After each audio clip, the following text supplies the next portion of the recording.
जय जिजाऊ, जय शिवराय. मत माझं, प्रतिक्रिया तुमची, यामध्ये आपलं सहर्ष स्वागत. मित्र हो, आपण आज ज्या मुद्द्याला हात घालणार आहोत, ज्या मुद्द्याविषयी जाणून घेणार आहोत, त्यासाठी की अखेर नरेंद्र मोदींना का माफी मागावी लागली, इथपर्यंत का यावं लागलं, या विषयाचं पूर्ण अवलोकन करण्यासाठी हा व्हिडिओ शेवटपर्यंत पाहायला विसरू नका. तरच आपल्याला हा मुद्दा समजून घेता येईल. तर प्रश्न असा आहे की महाराष्ट्रामध्ये शिवाजी महाराजांच्या पुतळ्यावरून चाललेलं राजकारण थांबता थांबत नाही. जनतेमध्ये उद्रेकाची भावना होत आहे. कारण सुरुवातीचे स्टेटमेंट ज्यावेळेस मुख्यमंत्र्यांनी त्यावर भाष्य केलं, त्यावेळेस मुख्यमंत्र्यांनी सांगितलं की वाऱ्याचा वेग ताशी 45 किलोमीटर असल्यामुळं या पुतळ्याला हानी पोहोचली. वास्तविक हे ऐकून माणसाचं मन उद्विग्न झाल्याशिवाय राहत नाही. कारण कोकणामध्ये वाऱ्याचा वेग हा हमखासच असा असतो किंवा याहीपेक्षा अधिक असतो. पण ही सारवासारव अखेर मुख्यमंत्र्याच्या अंगलट आली. त्यानंतर उपमुख्यमंत्री असणारे फडणवीस यांनी तर सरळ सरळ नौदलाच्या नेव्हीला जबाबदार धरलं. कारण त्यांनी सांगितलं हे काम नेव्हीचं होतं आणि पुतळा हा नौदलाने बसविलेला होता, त्यामुळे आमची जबाबदारी नाही आहे. या अशा वक्तव्यावरून वाढलेलं राजकारण, मग तिथून सुप्रिया सुळेंनी मागितलेला राजीनामा असो किंवा त्याच मालवणमध्ये उभाटा सेनेवर केलेला नारायण राणेंनी राडा असो, पहा त्यांची भाषा. त्या ठिकाणी नारायण राणे ही आमची स्टेट असल्यासारखं किंवा आमची स्वतःची जागा असल्यासारखं, आमचाच प्रदेश आहे या आविर्भावामध्ये बोलत होते आणि एकेकाला घरातून ओढून मारण्याची भाषा करत होते. त्यानंतर अनेक सरकारमधील मंत्री असतील, आमदार असतील, खासदार असतील, त्यांची वक्तव्य पहा, त्यांची स्टेटमेंट पहा, जी की महाराजांच्या झालेल्या विटंबनेला पूरक नव्हती. त्यांना याचं काहीही पडलं नाही. कारण त्यांनी जर एका शब्दामध्ये ही चूक मान्य केली असती आणि सुरुवातीलाच राज्य सरकारतर्फे माफी मागितली असती, तर भारताचे पंतप्रधान नरेंद्र मोदींना इथपर्यंत यायची वेळ आली नसती व सर्वांसमोर नतमस्तक होण्याचीही वेळ आली नसती. पण ज्यावेळी मोदींना कळालं की पहिलेच भाजपचा सर्वे हे दाखवत असले काहीही, तरीही भाजप महाराष्ट्रामधून हद्दपार होण्याच्या पाठीमागं आहे.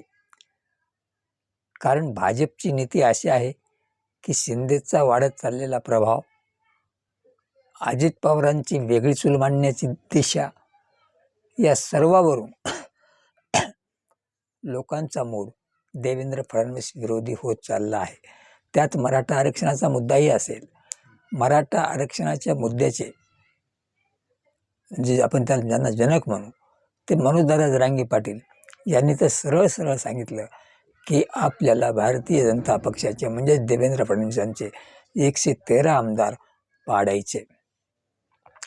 ह्या सर्व बातम्या ज्यावेळेस केंद्रापर्यंत पोहोचल्या, त्यावेळेस बदलापूरची घटना असेल, तिथे चिमूटवर झालेला बलात्कार असेल, अशा ह्या तुम्ही कितीही योजना आणल्या, लाडकी बहीण असेल, शेतकऱ्यासाठी असेल किंवा आणखी काय असेल, तुम्ही योजना आणून जी माणसांची मनं सांधू पाहत आहात, त्यामध्ये या होणाऱ्या घटनेमुळं उलटाच जास्तीचा तडा बसत आहे व माणसांची मनं फाटली जात आहेत. हे जेव्हा केंद्रीय नेतृत्वाला नरेंद्रभाई मोदींना कळालं, त्यावेळेस त्यांनी आज महाराष्ट्रामध्ये येऊन वाधवन बंदराच्या भूमिपूजन प्रसंगी सर्वांसमक्ष महाराष्ट्राचं आराध्य दैवत, ज्याच्या नावावर सर्वच राजकारण करतात, त्या छत्रपती शिवरायांच्या समोर नतमस्तक होऊन त्यांची माफी मागितली. तर एवढ्यावरच मोदी थांबले नाहीत, तर त्यांनी सर्व शिवप्रेमीचीही मनापासून नतमस्तक होऊन माफी मागितली. कारण मोदींना कळालं, आता हे वातावरण आणखी जर वाढलं तर उद्या येणाऱ्या विधानसभेमध्ये आपलं काहीही होणार नाही. कारण महाराष्ट्र BJP पक्ष ही परिस्थिती हाताळण्यामध्ये पूर्णतः हताश झाला आहे. महाराष्ट्राच्या जनता पार्टीला ही परिस्थिती नीट हाताळता येत नाही. प्रत्येकाची वक्तव्ये ही विसंगत असतात. एक मुख्यमंत्री आणि दोन उपमुख्यमंत्री, तिघाची तोंड तिन्हीकडे असतात. कोणाच्या वक्तव्याचा कोणाला मेळ लागत नाही. ही परिस्थिती जाणून नरेंद्रभाई मोदींनी वाधवन बंदराच्या भूमिपूजनाच्या निमित्तानं आज महाराष्ट्रामध्ये हे सर्व काही जे होणारी आंदोलनं, मग ते मूक आंदोलनं असोत, जोडेमारो आंदोलनं असेल, किंवा आणखीन जे राजकोट किल्ल्यावर जाणारे शिवप्रेमी त्यांची होणारी निराशा असेल, हे सर्व टाळण्यासाठी त्यांनी शिवरायाबरोबरच सर्व शिवभक्तांचे सुद्धा मनापासून नतमस्तक होऊन माफी मागितली. कारण जे महाराष्ट्र सरकारला जमलं नाही, देवेंद्र फडणवीसांना जमलं नाही, ते काम करण्यासाठी दिल्लीहून नरेंद्रभाई मोदी यांना महाराष्ट्रात यावं लागलं. याचं कारण सरळ आहे. उद्या येणाऱ्या विधानसभा निवडणुकीमध्ये भाजप मोठा पक्ष म्हणून 150 ते 160 जागा लढवण्याच्या तयारीत आहे. भाजप लोकसभेसारखाच खोटा सर्वे जरी दाखवत असेल तरी बहुतांश सकाळ असेल किंवा आणखीन काही वृत्तसंस्थांनी जो सर्वे केला आहे, त्या सर्वेमध्ये भाजपला 45 ते 50 जागाच्या वर जागा दिसत नाहीत. त्या ठिकाणी अजित पवारांचा आकडा डबल डिजिटसुद्धा होत नाही. त्या ठिकाणी शिंदे 25 ते 30 जागा, या प्रमाणात महायुतीचं सरकार हे 90 जागासुद्धा 288 पैकी खेचून आणू शकत नाही. असं दिसल्यानंतर उगाच आव आणून मुख्यमंत्री पदाचा चेहरा लपवून वारंवार फडणवीस सांगतात की आमचे मुख्यमंत्री एकनाथ शिंदे आहेत आणि त्यांच्या नेतृत्वामध्ये आम्ही हे विधानसभा लढवणार आहोत. पण ज्या वेळेस त्यांना मुख्यमंत्री पदाचा चेहरा जाहीर करा म्हणलं, त्यावेळेस देवेंद्र फडणवीसाचा चेहरा झाकावा लागत आहे. कदाचित उद्या फडणवीसांऐवजी नितीन गडकरीचा चेहरा पुढे आला तर नवल वाटू नये.